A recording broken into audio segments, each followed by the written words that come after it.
Meet the Press was a radio, an NBC, historically an NBC radio show dating way back, and it also made the change to television. Didn't change very much. Basically, it was just to do the radio show, but do it on camera. And you brought in your guests, you lined up your camera shots, and that was it. There wasn't anything very creative about it.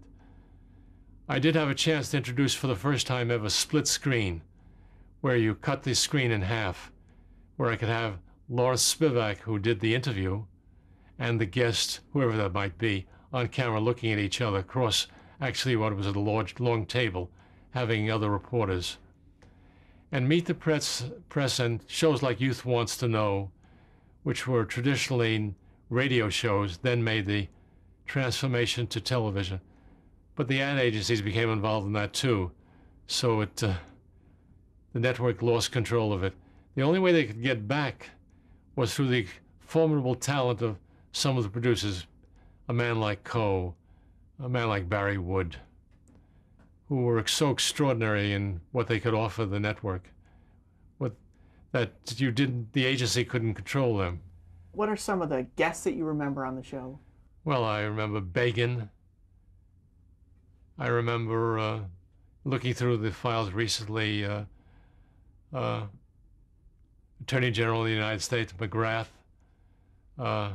various politicians, Foley, the Postmaster General, and presidential candidates, and also Whittaker Chambers with Alger Hiss, who was the guy that buried the secret in a trunk of a fallen oak. But sometimes writers, and sometimes even actors.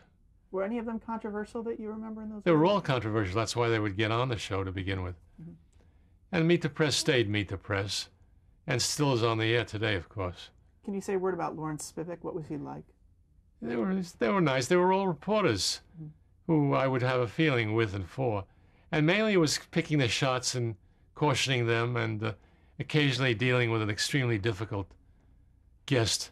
I mean, people came on the show, they'd be loaded sometimes, and you try to cut around the obvious drunk. You try to avoid getting him on.